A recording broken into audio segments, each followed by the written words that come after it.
What's up, everybody? It's your boy Jay here with my recap of the Arkansas Razorbacks versus the Florida Gators. Now, the Gators beat us 63-35.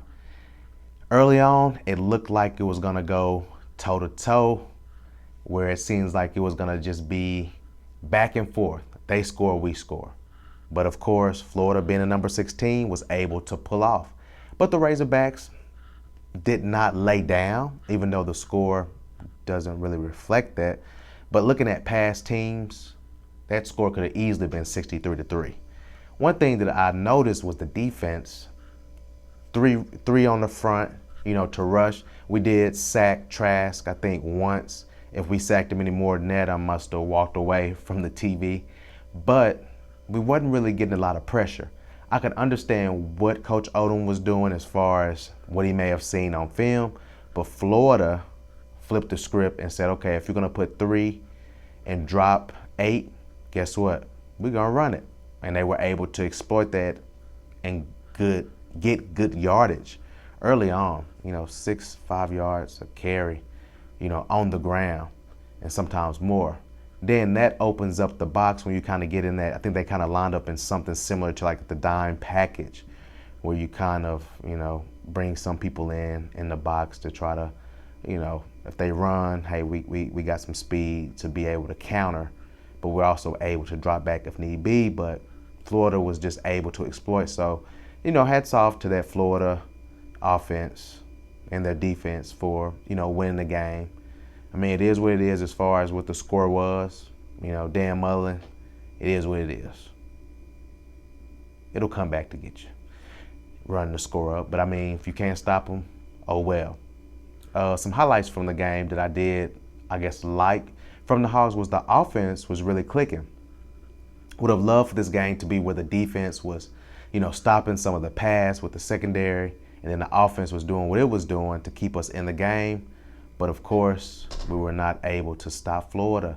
But the offense was rocking and rolling. We saw Traylon Smith and Rakeem Boyd get touchdowns. And that big run by number 22, Traylon Smith, was really nice. I really enjoyed that run. And so you see glimpses of what this Arkansas offense can accomplish and what they can do when they click on all cylinders. Is just having the defense and the offense click together to where they're both firing off on all cylinders. But one thing I like about this team, and you can see it's in their DNA with this Coach Pittman team, is that they fight. They don't lay down, because, like I said, they could have easily been over 63-3. Times past, Hogs would have just been on the bench not caring. But you can see the fight that these guys have. So what I'm expecting is this game to fuel them from next week when they go back home to play against LSU. Let's hope that that game will be able to be played if the players don't get any COVID. Seems like the Razorback staff and players, other than Coach Pittman, have been able to kind of seclude themselves and stay healthy and stay clear of COVID-19. So let's just hope that they'll be able to play next week. Now, I think that LSU game is a very winnable game. I think that this Florida game has kind of prepared us to beat breaks off of LSU. Let's hope so. So I think that is a very winnable game, because LSU is struggling this year.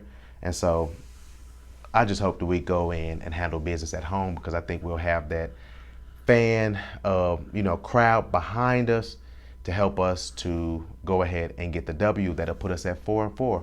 Then I think we can go and get Missouri.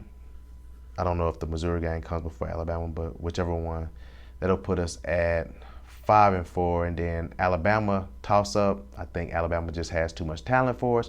We'll go 5-5, and if we can go 5-5 for the season, I think that every Hog fan will be satisfied with that, given the fact of where we have been and where we're trying to go. Even if they were to just win 3 games, I think that is a vast improvement from the energy we've seen from this team this year and what the coaching staff has been able to do to develop these players that were once previously coached by Chad Morris and company. So we look forward to seeing these Hogs do excellent things next week. What are some of your takeaways from the game? How do you think we'll finish the season? Let me know in the comments, and I'll holler at you guys later. As always, I'm Jay.